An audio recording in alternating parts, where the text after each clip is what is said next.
நடுவு நிலைமை. தகுதியென ஒன்று நன்றே பகுதியான் பார்ப்பட்டு ஒழுகப் பெறின். அந்தந்த பகுதிதோறும் முறையோடு பொருந்தி ஒழுகப் பெற்றால் நடுவு நிலைமை என்று கூறப்படும் அறம் நன்மையாகும். செப்பம் உடையவன் ஆக்கம் சிதைவு இன்று எச்சத்திற்கு ஏமாப்பு உடைத்து. நடுவு நிலைமை உடையவனின் செல்வ வளம் அழிவில்லாமல் அவனுடைய வழியில் உள்ளார்க்கும் உறுதியான நன்மை தருவதாகும். நன்றே தரினும் நடுவு இகழ்ந்து ஆம் ஆக்கத்தை அன்றே ஒழிய விடல்.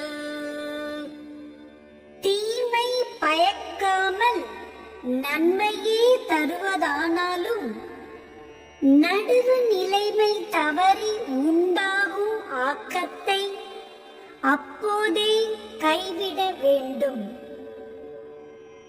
தக்கார் தகவு இலர் என்பது அவர் அவர் எச்சத்தால் காணப்படும். நடுவு நிலைமை உடையவர் நடுவு நிலைமை இல்லாதவர் என்பது அவரவர்க்கு பின் எஞ்சி நிற்கும் புகழாலும் பழியாலும் காணப்படும். கேடும் பெருக்கமும் இல் அல்ல நெஞ்சத்து கோடாமை சான்றோர்க்கு அணி.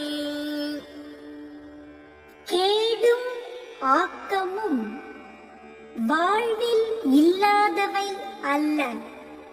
ஆகையால் நெஞ்சில் நடுவு நிலைமை தவறாமல் இருத்தலே சான்றோர்க்கு அழகாகும். கெடுவல்யான் என்பது அறிக தன் நெஞ்சம் நடுவொறி அல்ல செய்யின்.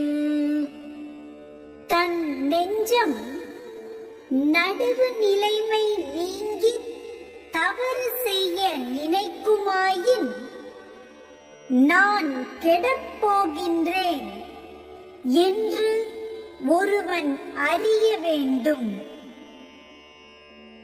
கெடுவாக வையாது உலகம் நடுவாக நன்றி கண் தங்கியான் தாழ்வு. நடுவு நிலையாக நின்று அறநெறியில் நிலைத்து வாழ்கின்றவன் அடைந்த வறுமை நிலையே கேடு என்று கொள்ளாது உலகம். சமன் செய்து சீர்தூக்கும் கோல் போல் அமைந்து ஒரு பால் கோடாமை சான்றோர்க்கு அணி. முன்னே தான் சமமாக இருந்து பின்பு பொருளை சீர்தூக்கும் துலாக்கோல் போல் அமைந்து ஒரு பக்கமாக சாயாமல் நடுவு நிலைமை போற்றுவது சான்றோர்க்கு அழகாகும். சொற்கோட்டம் இல்லது செப்பம் ஒரு தலையாம் உள்கூட்டம் இன்மை பெறின் உள்ளத்தில் கோணுதல் இல்லாத தன்மையை உறுதியாக பெற்றால் சொல்லிலும் கோணுதல் இல்லாதிருத்தல் நடுவு நிலைமையாம். வாணிகம் செய்வார்க்கு வாணிகம் பேணி பிறவும் தமபோல் செய்யின் பிறர் பொருளையும் தம் பொருள் போல் போற்றிச் செய்தால் அதுவே வாணிகம் செய்வோர்க்கு உரிய நல்ல வாணிக முறையாகும்.